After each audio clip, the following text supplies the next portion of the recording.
Hello everyone. In this video, I want to talk about how to control your anger. First of all, actually in this video, we are not really going to talk about how to control your anger, but more about how to get rid of your anger, to find the root cause, the cause that triggers the anger. I mean, sure, you could try to control the anger and to try to maybe do some exercise or constantly focus on not getting angry. But realistically speaking, this is not very sustainable. You will have to put a lot of energy and effort constantly to just try to force yourself to not be angry. The thing is, if you're angry, if you often get angry, probably there is a reason. And it's much better to try to find the reason and work on the reason and maybe fix the reason rather than just constantly try to control. So in this video, I don't really want to talk about controlling your anger, but more like about how to get rid of your anger. So the first thing is, what is anger? Or more specifically, what triggers anger? You can try to remember one time you got angry, or probably many times you got angry if you're watching this video, and try to think about the sequence of events, what exactly happened in your mind and maybe in your body. Maybe you feel something, you think something, etc., etc. But first of all, let's stress a very important point. There is nothing wrong with anger. Do not assume that anger is bad or is wrong or there is something inherently unhealthy with it. It's just an emotion. Emotions are neither good nor bad. They are just emotions. We tend to believe that an emotion that makes us feel bad immediately is bad, and an emotion that makes us feel good in the short term is good. But this is not correct. Think about fear. Most people will say that fear is bad. But why exactly? Why is it bad? I mean, you better be scared when you cross the road because you will be careful. You better have some fear when you drive. You better have some fear when you go out at night because you have to be careful. Without fear, you will increase your chances of dying. Now let's take the opposite example, euphoria. So we will think that euphoria is great, some kind of joy or euphoria or incredible happiness, incredible excitement. If that leads to you gambling all your money away and taking a huge risk and then losing all your money, it's bad. We have the tendency to judge emotions based on how they feel in the instant that we feel them. And so we say that fear is bad, and let's say excitement or euphoria are good. But actually, in many cases, it can be the opposite. Fear can save your life, and euphoria or excitement can destroy your wealth or your savings. So a more appropriate way to qualify emotions is if they are healthy or unhealthy. Not if they are good or bad, as in if they feel good or bad. Are they healthy? Are they useful? Or are they unhealthy? Are they harmful? So of course, if I feel fear all the time, it's probably unhealthy. I'm not really going to do anything. It's not really saving my life. It's actually destroying it. But also, if I'm feeling excited all the time, even when I'm doing something very serious like investing or trading or driving, imagine being excited while driving. That's terrible. That's extremely dangerous. So then how do we determine if the emotion is healthy or unhealthy? Well, it has a lot to do if the emotion is going to be useful in general for us after the fact. So it's not just about how it feels, because in general, emotions that feel good is about continuing to do that thing. Emotion that feel bad is about stopping to do that thing. So let's say you're driving and maybe there is a lot of traffic, or I don't know, there is rain or snow. You may get scared, so you will slow down. And probably it's the right thing to do. Or maybe, let's say, for some reason you are excited, you're listening to some good music, you're driving, you get excited, you drive faster. Well, that could be dangerous unless maybe the road is completely empty, and everything is very safe, so there is no rain, there is no other car, it's all straight for thousands of kilometers.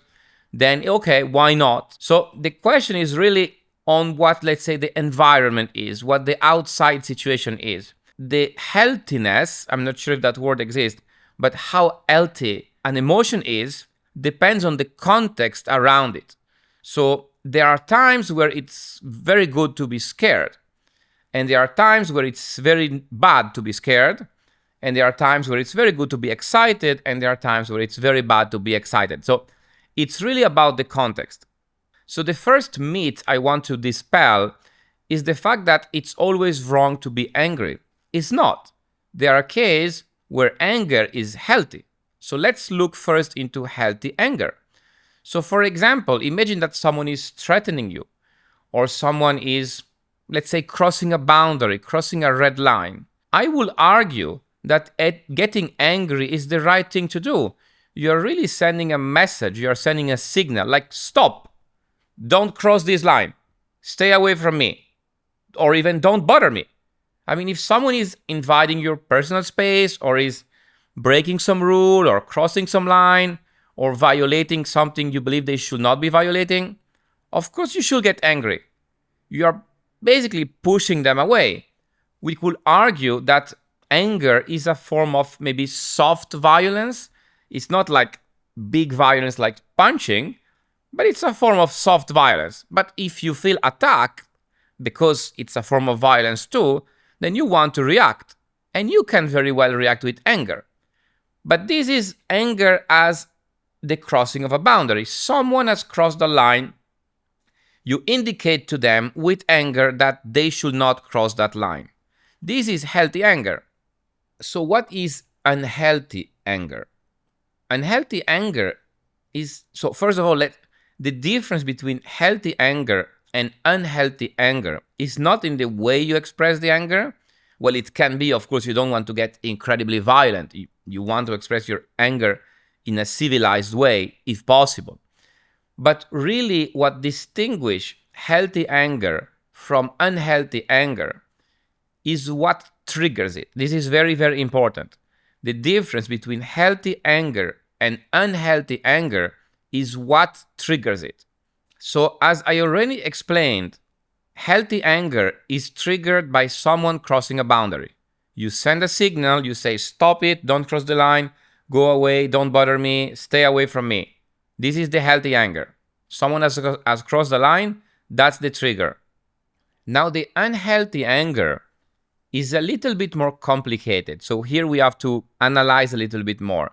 The unhealthy anger, if you pay attention to it, and you have to kind of learn to observe your thinking process. This is very important. You have to really notice when exactly that feeling, that may be some heat here or maybe some adrenaline here, is like, you have to really pay attention when you get angry, what exactly is triggering it. And usually, I will say almost always, what is triggering it is what I call a story. And I'm going to explain what I mean by a story. A story is really something you tell yourself. It's like some mental chatter, like something that goes around in your mind. It turns, and then boom, you explode and you get angry. Now, the story you tell yourself that is going to trigger the anger, it can be different types of stories, but the most common one is about the idea of fairness or justice. It's the idea that something is unfair.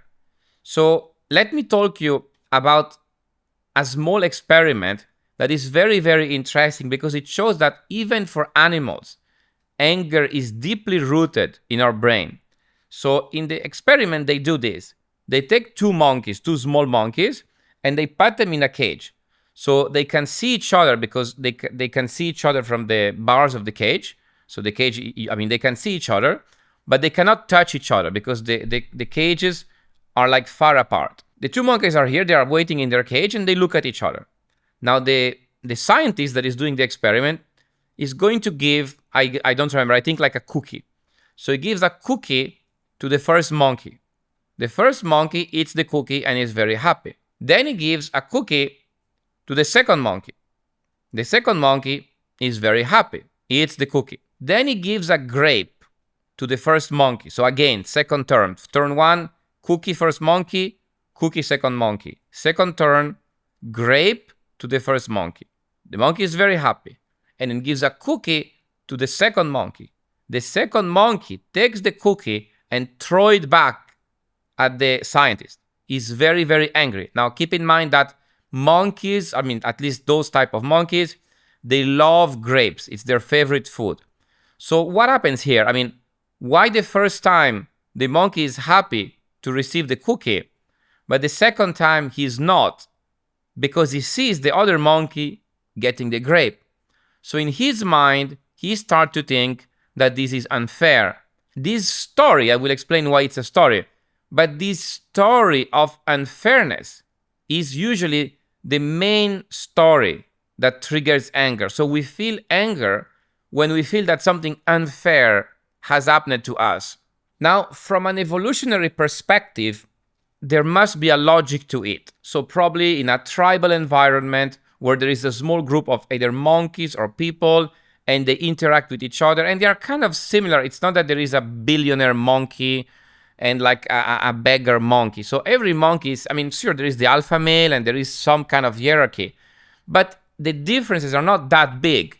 So let's say you can also think about the wolves, or I mean, all the animals that live in groups, the social animals like the wolves, the monkeys, or the humans, at least when we were living in small tribes. I think the average size of a tribe was around 50 people.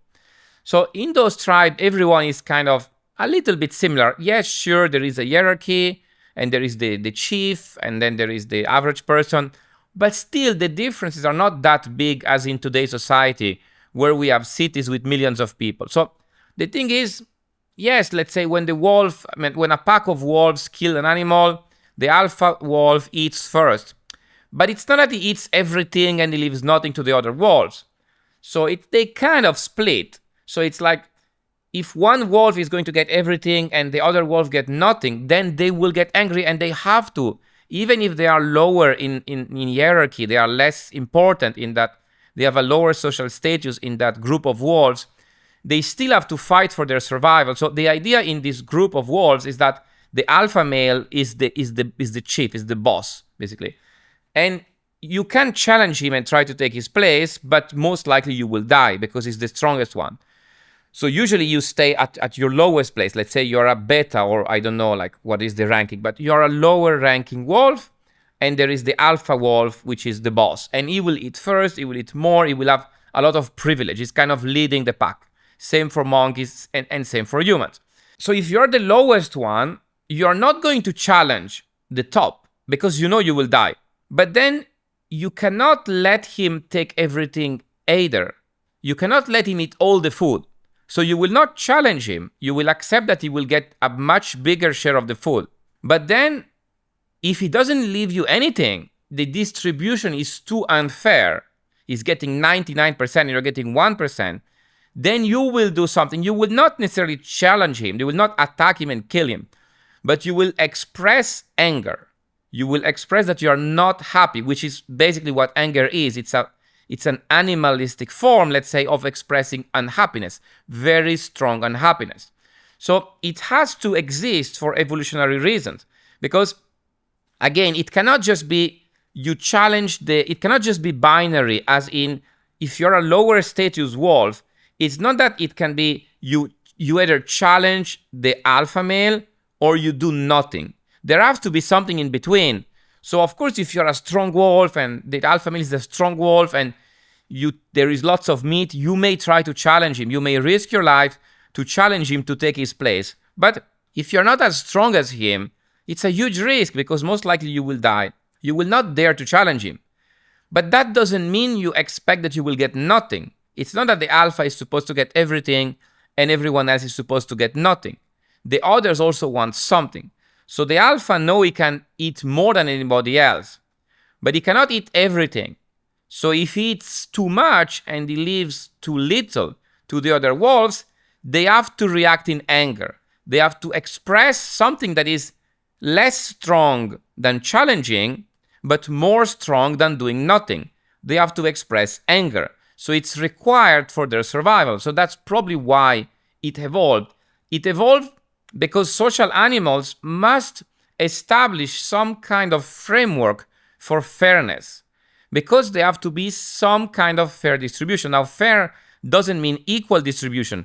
Of course, the alpha male will eat more, but he will not eat everything. He will leave something for the lower ranking wolves. So in the example of the monkeys, now I assume that the biscuit and the grape is maybe 10 times better than the biscuit, so the monkey feel very angry. So the monkey understand that the scientist as a human is higher status, is more powerful, is more important. So he's not going to jump at him and bite him, besides that he cannot do it, is in the cage. And I don't know, it will be interesting to know what if the monkeys were free.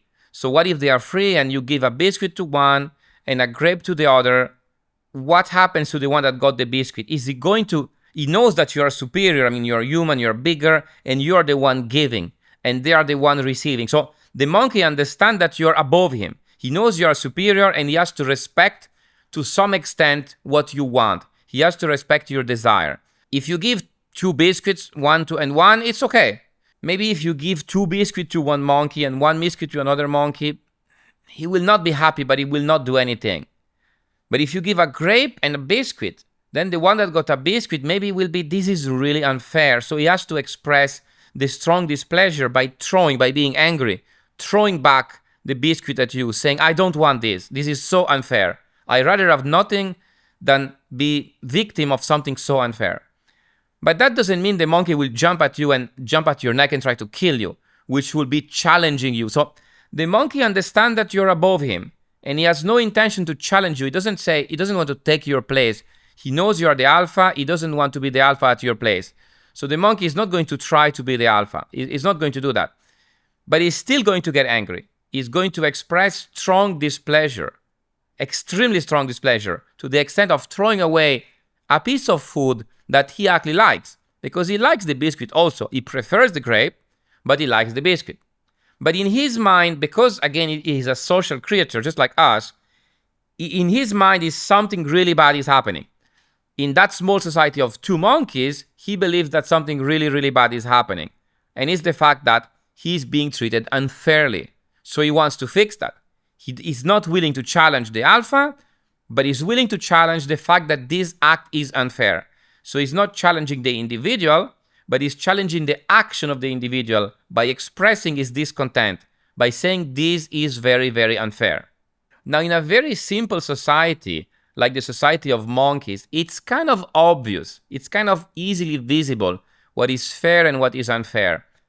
Relative to the strength of the monkey, they expect a certain share of food. But no one is 100 times stronger than someone else. So roughly the food, just like the wolf, I mean, yes, the alpha male may eat twice as much as the other wolf, but he's not going to eat 100 times more. So let's say eat 99% and leave them with 1%. He will eat more, but still what is left will be perceived as fair. So the story is simple. The story will be something like, beside that animals do not think with words and they build up complex stories, but the story will sound like something, we all are wolves, some of us are bigger, some of us are smaller, we should roughly eat proportional to our size or proportional to our strength. And that's a very simple story. Everyone should eat the meat proportional to their strength, proportional to their size. If it's excessively disproportionate, it's not fair. Then we will express anger. Now, in humans, because we live in a much more complicated society, and we have invented like tools and machines, like who is stronger, the short guy with a gun or the big guy without a gun?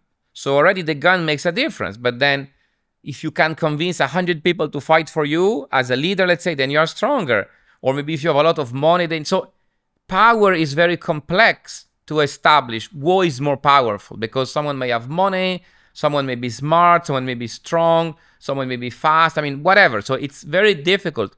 It's much more difficult for a human society to establish which humans have power versus, let's say, a monkey or a wolf society. We build complex stories, and those stories really determine a lot of things. Let's say, for example, who is the president? The president is kind of a shared story that if we all vote for this guy, then he's the president and he gets to decide for 4 years what everyone is supposed to do.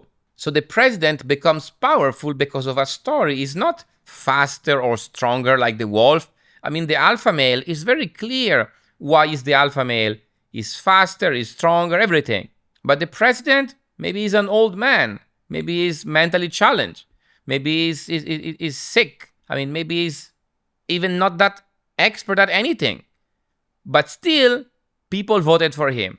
The source of his power comes from a story, from the fact that people voted for him. Because they voted for him, now he has power. So his power comes from a story. We all believe that whoever we vote for will have power on us for 4 years.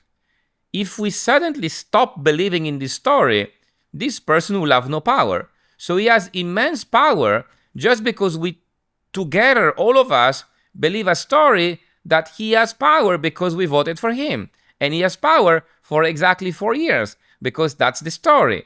Or same for money. Money is just a piece of paper. But we give it a meaning. There is a story attached to the money.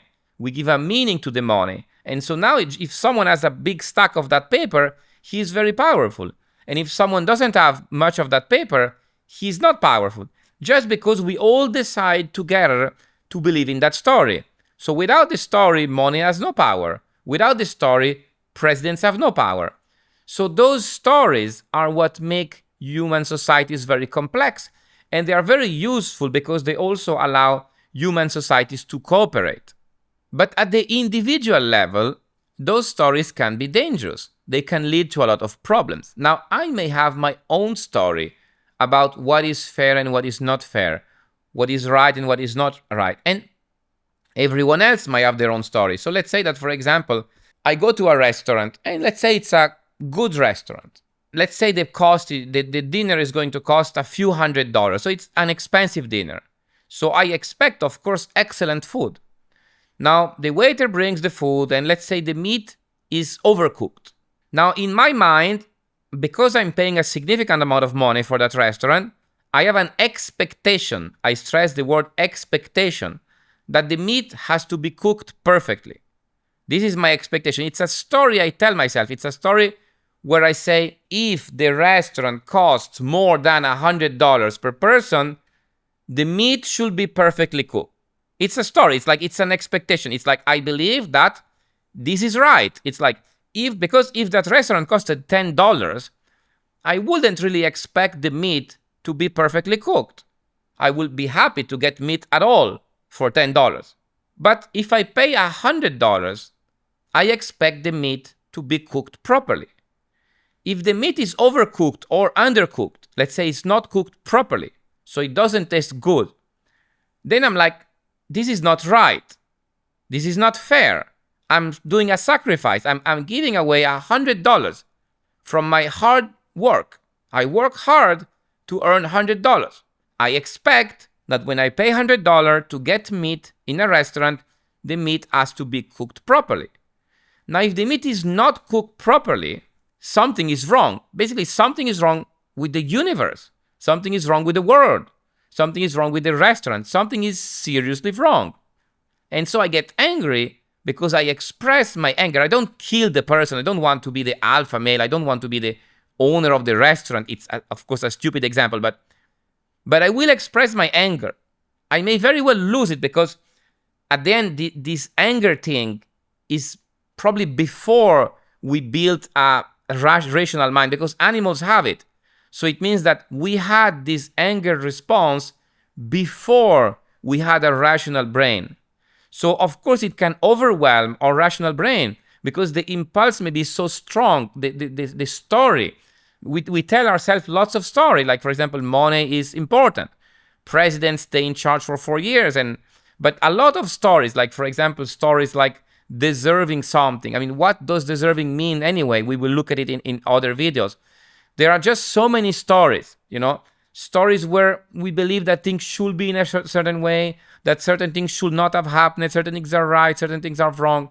But ultimately, most of the time, this is just either our preference or delusions. Because the reality is, things are just the way they are. If you think about it, from the Big Bang to now, is just a long chain of events. So the original cause, the Big Bang, creates a consequence, which produces another consequence, which produces another consequence, till now. So it's all a long chain of consequence. There is nothing that could really have altered it. So if that meat is not cooked properly, really, we can only blame the Big Bang. There must be a reason. I mean, there is a reason why this meat is not well cooked. Maybe the chef was tired that day. But there is a reason why the chef is tired. Maybe because his wife and his wife, they just had a baby and the baby is always crying, so he couldn't sleep much. And probably there is a reason why they had a baby, because, they had sex, so they had a baby. And maybe they wanted a baby, and there is a reason why they wanted a baby, because humans have wanted a baby since forever, because if animals and humans have not desired to have children, then the human species and all the animals will have got extinct. There is always a reason for something. Now, the fact that we don't know the reason doesn't mean there is no reason. It's like, for everything that we can observe, for everything that happens, there is a reason. The fact that we are not aware of the reason doesn't mean there is no reason. And ultimately, if we keep digging down, if we go down, down, down, down, the reason is the Big Bang. So really, we can blame anything on the Big Bang, but does it really make sense? Of course we can complain. Of course we can be unhappy. We can say, look, this meat is not worth $100. We can say, look, this meat is undercooked or it's overcooked. I'm not paying $100 for this meat, but there is no point to get angry at it. There is no point to believe that something is wrong with the universe, that something is unfair. Because what fair means, fair is a story. It's a story about what we determine is fair or unfair. And again, that story can be healthy in certain circumstances if a boundary is crossed. But is it healthy in the specific case of the restaurant? Most likely, this was not done on purpose. Why would the chef buy expensive meat to sell it to you and on purpose overcook it or undercook it just to make you angry? That doesn't make any sense. Of course it was a mistake, and the mistake has a cause. There is a reason for the mistake. Maybe he didn't sleep well because his baby was crying. So what are you going to do? Punish his baby because he was crying? That's stupid. So the thing is, we get angry because it's a response to a story that we believe to be an absolute truth. Basically, meat should be cooked properly. Expensive meat in a quality restaurant should be cooked properly. So we believe this story as absolute. But the truth is, it's not an absolute story. It should be more like, in general, meat should be cooked properly in expensive restaurants. But sometimes the chef is tired, so he make a mistake. Now, in that case, if we are not happy about the meat, we can always complain, probably nicely, because you see, in the case where the alpha wolf eats all the meat and leaves nothing to the other wolf, he knows that the other wolf is going to go hungry. He's kind of doing it on purpose. He knows very well that how much meat there is and how much he's eating and how much is left for the others. In this case, he's really crossing a line.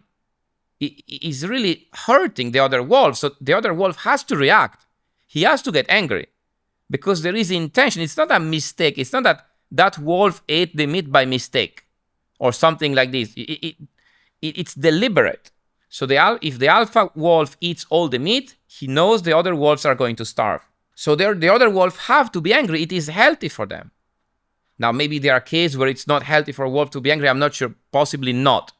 But humans, because we live in those complex societies with so many stories, we may just end up first believing that some stories are absolute, and then they still triggers those like deep animal reactions, like, oh, this is really unfair. Like, it's always unfair as in it wasn't on purpose, as this person is going to hurt me. Unfair as in this is deliberate. This is a deliberate attempt to hurt me by crossing a line. So as if the evil chef on purpose overcooked the meat to hurt me. Now, in that case, yes, you should get angry. If you believe that's the reality, that the chef on purpose overcooked the meat to punish you, because that's a horrible punishment. You are giving your hard-earned money, $100, let's say, to buy that meat, and he's going to, on purpose, with his evil smile, overcook the meat to punish you, then you should get angry. Is it realistic? Of course, in the case of the wolf, there is the intention from the alpha wolf to eat all the meat and leave nothing to the other wolf, and then they get angry. They have to rebel. Really, anger is about rebellion. It's not about killing the alpha as in challenging him, but it's still a form of rebellion. You get angry, you rebel. You are rebelling. So it's a rebellion. But Does it always make sense to rebel? So of course, if you believe that someone is doing something on purpose, or they just don't care about you, they completely don't care about your feeling, they don't care about, let's say, someone steals your money, well, of course you should get angry. I mean, because they only care about themselves, that they are getting your money. They don't care about you, that you're losing your money. So they are crossing a line. It's not good for you what they're doing. And they are clearly doing it on purpose. They are selfish, so they want your money, and they don't care that you will not have your money. So of course you should get angry. But now let's go back to the example of the chef. Did the chef really overcook your meat on purpose? Probably not. Probably it was a mistake. And again, there is a reason why he did the mistake. You could argue it's not his fault that he did the mistake. There is a cause. And you can go back all the way to the Big Bang if you want to find the original cause. So in some way, the universe was born already with the fact that this will happen, that on that day, your $100 meat will be overcooked. And so the question is, what do you do? What does it make sense to do once you receive your overcooked meat? You can maybe raise your finger and say to the waiter, hey, this meat is overcooked. And you can also be bold about it. You can be strict. You can say, I'm sorry, I'm not paying $100 for this. This meat is not good. It's not cooked properly.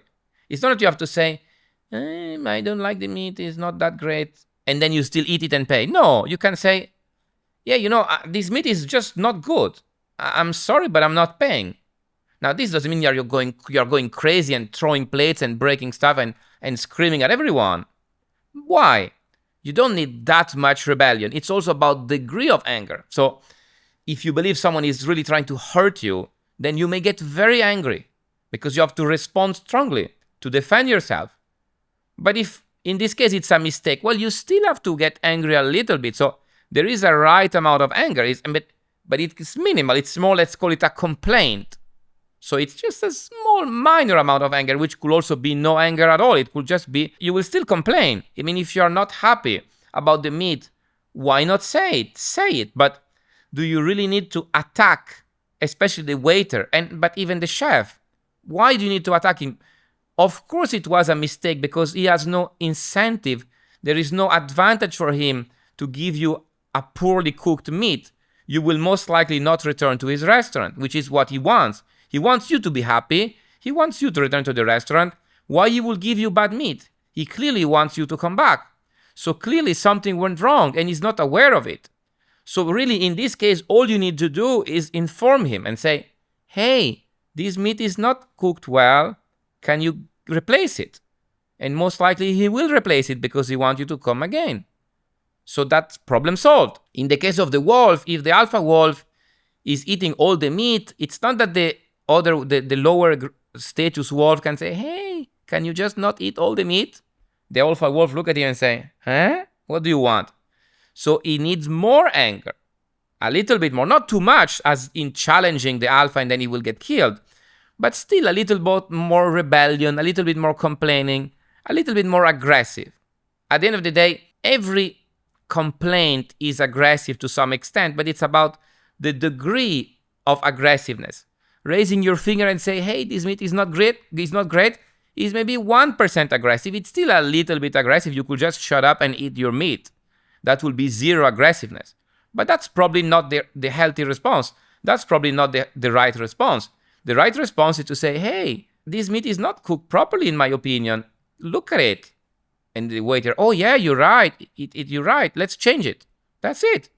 Because they didn't do it on purpose. They want you to come back. So why would you get angry? So you get angry when you believe that something unfair has happened to you. But the thing is, what defines what is unfair? It's not that it's written in some sacred stone. It's not written on a wall like it's not written in stone. It's not something magical or sacred. What defines what is unfair? What defines what is unfair is the stories you tell yourself. So every time you feel that something unfair is happening, every time you feel the anger starting, you should try to focus on your anger and see what has triggered it. And most likely is a feeling of unfairness. And then you keep focusing and you try to think, which story I am telling myself that is triggering this feeling of unfairness? Now, usually the stories are about how things should be. But the reality is there is no such thing as should. I mean, there is reality, our reality, the reality we experience every day. And then there is imagination, our imagination, which is based on the stories we tell ourselves. And then what we do is we compare the actual reality with our imagined reality, and we judge it. And we could say, oh, this is unfair because the reality is unfair because in my imagined reality, things are more fair. So let's say in my imagined reality, when you go to a restaurant and pay $100 for expensive meat, it's always perfect. In the actual reality, sometimes it's not perfect. So now there is a conflict. So in my imagined reality, when you go to an expensive restaurant, meat should always be perfect. Imagined reality. In expensive restaurants, meat is always perfect. Actual reality, sometimes, even in expensive restaurants, meat is not perfect. And I compared the actual reality with the imagined reality. So in the imagined reality, it's the should. So it's a simplified reality, which usually is nicer. So it's just imagined reality. In expensive restaurants, meat is always cooked properly. Always. In expensive restaurants, meat is always cooked properly. Imagined reality. It's the story I tell myself. It's a simplified view of reality. In actual reality is most of the time in expensive restaurants, meat is cooked properly, but sometimes it's not. So now I compare actual reality with imagined reality, and I judge the actual reality. By comparing to the imagined reality, I express a judgment, and I say, this is not right, this is wrong, this is not fair, it shouldn't be like this. But really, all I'm expressing is that reality, which is what it is, because it's the result of the Big Bang till now. It's just what it is. There is no actual judgment on reality without the story. The reality is just what it is. There is no good or bad, right or wrong. Reality is just what it is. It's just a big bunch of atoms that come from the Big Bang, and they just move and hit each other. And they produce meat that sometimes is well cooked, sometimes it's not. It's just a big, big mess of atoms that all interacting with each other from the Big Bang till now. This is reality. Reality has no subjective elements like good or bad, right or wrong. It's just what it is. In the reality, most of the time in expensive restaurant, meat is well cooked, but sometimes it's not well cooked. Now, in our imagined reality, the one that we imagine, it's usually simplified. It's a story where we say that in expensive restaurants, meat should always be cooked properly. We compare actual reality with imagined reality, and we say, actual reality is wrong. It shouldn't be like that. It's not fair, it's not right, it's wrong, it's bad, because imagined reality better. Actual reality not good, because imagined reality better. So we get angry, because it still triggers that same animalistic feeling for the wolf. Like, if the alpha wolf eats everything and there is nothing left for us, we have to rebel, we have to do something. We cannot just starve to death. Just that the wolf has very simple stories. The story is, I made the example before, I say it's an example, of course, it's probably unconscious and instinctive for them. But the story of the wolf is going to be something like, everyone should get some meat according to their strength and size. And so the alpha male will get twice as much meat. But I will get something, I will not get zero. If I get zero, I will get angry. Because if I don't react, I will not eat and I will die. So the wolf reacts to simple story. Because it's a simpler environment. It's just about the intention of the alpha wolf, that his intention should not be to eat too much. That's it. But in the human reality, with all those complexities and story and social status and technology and history and culture and stuff like this, it's just so much more complicated. So reality is what it is. And then we have our stories about how reality should be. But those are just stories that we make up in our imagination. There is nothing real to them. And so we say, meat in expensive restaurants should always be very well cooked, but in reality, in the actual reality, sometimes it's not well cooked. So the day that it's not well cooked, we are comparing our imagined reality with the actual reality, and we are saying, this is not fair, this is not right. And it will trigger this animal instinct. We will forget that the cook, the chef didn't do it on purpose, because he has no reason to do it on purpose. He made a mistake. He made a mistake because he was tired. He was tired because his baby cried all night and he couldn't sleep. Do we really want to blame his baby and get angry at him? Why? But of course, we will exert some pressure. We will express a little bit of anger, the right amount, some healthy anger. We'll say, sorry, but this meat is not really well cooked. Can you replace it? And that's probably more than enough. Of course, if he had done it on purpose to hurt us, then we will get more angry. We will choose the right amount of anger according to what is effective. So of course, if someone threatens our life, if we realize that the chef on purpose has tried to put poison in the meat to kill us, of course we should display a strong level of anger because it's about our survival. But if he made a mistake and he didn't do it on purpose, what's the point of getting angry at him? We have to tell him, of course, that he made a mistake and we expect the meat to be changed, to be replaced. But there is no point to go crazy angry. So usually what makes us angry is those stories about what we believe reality should be. But this should does not exist in reality. This should is the story. Every time you say should in your mind, you're telling yourself a story. So every time you use the word should, you should stop and think, which story I'm telling myself which has the potential to make me angry? Because every time in your mental chatter you use the word should, you are talking about a story in your mind that potentially could make you angry if it's violated, if it's triggered, let's say. So maybe you think, I don't know, children should always get good grades at school. But this is imagined reality. In reality, children get the grades they get. If your children get bad grades, you cannot, you can, but then it's not very healthy, it's not very effective. So you will be comparing your imagined reality where you say children should always get good grades. So there is the should of the story. In actual reality, your children didn't get good grades. So you will get angry, but what will that solve? Now, I'm not saying that you shouldn't get angry, but you should choose the right amount of anger, the amount of anger that is healthy and effective. So maybe you should say, well, children, your grades are not good. So from now on, no more video games until your grades improve. You give them a solution. You try to push them in that direction. What's the point of just losing it and getting super angry about everything, about the world, about the universe, about everyone and everything, just because there is a difference, there is a contrast between your imagined reality that your kids should get good grades and the fact that they didn't get good grades? Why should you lose it and go crazy? What is it going to solve? Maybe they did their best and they failed. Maybe they need extra support. Or maybe they were lazy. A massive outburst of anger is not going to solve anything. They are just going to be confused. It will not help in any way. So the thing you should do, I say should, I know it's a story, but it's an example. So something effective, let's say, something effective you could do will be to say, okay, so my children got bad grades.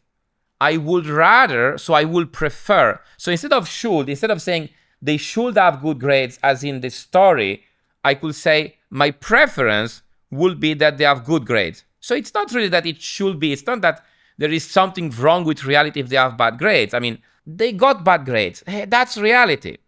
Instead of saying they should have good grades, that's it, I say, and that's a story that will make me angry, I will say, I would prefer if they got good grades. What can I do to ensure that next time they get good grades?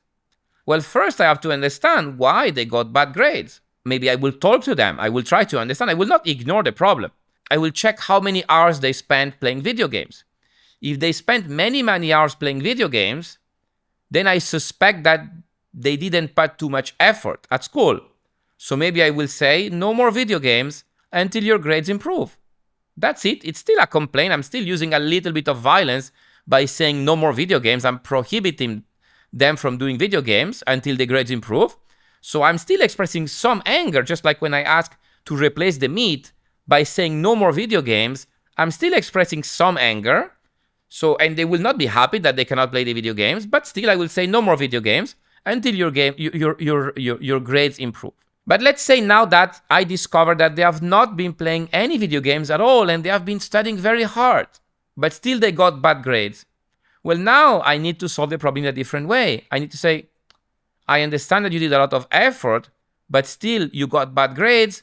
I guess you need support. I will find a tutor or someone that can help you. But you see that losing it by just comparing the actual reality that they got bad grades with your expected reality, your story, your should. They should have good grades, period. That's your story. And if that story is violated, you get super angry. And that's it. And it's completely ineffective. It just makes you feel bad and them feel bad, and nothing is fixed. It doesn't change anything because it's not going to allow you to determine if they should stop playing video games or not and if they need support or not. Just getting angry because you're comparing reality to your story is not going to lead anywhere. So it's very important to pay a lot of attention to those stories. Every time you feel you're about to get angry, you feel this feeling of anger, try to focus on what triggers it. And usually what triggers it is a story. And the story is a story about what should be. What defines the story is the word should. Anything that starts with the word should is a story. Every time you catch yourself saying in your mind the word should, it's a story. So they got bad grades and you think they should have got good grades, that's a story. And because it didn't happen the way you wanted, you're going to get angry, even a little bit or a lot, whatever, but you're going to get angry. What will make more sense is to realize that this should is just a story in your mind. It's not anywhere in reality, it's just in your mind. You have made up a story for some reason that things should be in a certain way, but it's just a story in your mind. So of course you can have preference. You can say, I would rather that my children have good grades. I would rather that the meat is well cooked. But then when you start to think with the word I would rather, so preference, instead of should, that is story. So when you learn to replace stories with preference, you become much more effective.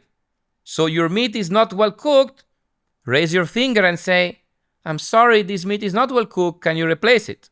And it will be replaced. If you just get angry and start screaming, most likely you will just be kicked out of the restaurant. All you will achieve is to be kicked out. If you nicely ask for a replacement, you will probably get it.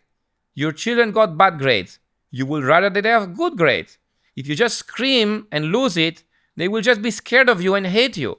They will still get bad grades and hate you. That's not solving much. But if you learn to replace the should, to understand that the should is a story, and you realize that what you want is a preference, so you replace they should get good grades, which I would rather, I wish, I would prefer that they get good grades, then you can now focus. Okay, they got bad grades. I would rather that they got good grades. What can I do? Let's look at the reason why they got bad grades. Oh, they spend all their time playing video games. Let's prohibit them from playing video game and see if the grades improve. Oh, they have stopped playing video games. They study all the time, but they still get bad grades. Now I know that at least they're putting effort. The cause is not that they are lazy. So what can I do? Maybe I need to offer them support. And now there is no reason to be angry because I can solve the problem without being angry. And actually, by being angry, I will not solve the problem. But remember, sometimes anger is healthy. It depends, of course, of the degree of anger and the context and the situation. But of course, if you believe that someone is on purpose trying to hurt you, or your life is being threatened, or a line is being crossed, or a boundary is being violated, then you may very well react in anger to express a pushback, to say, no, stay away from me, don't do this, I don't want this. Then yes,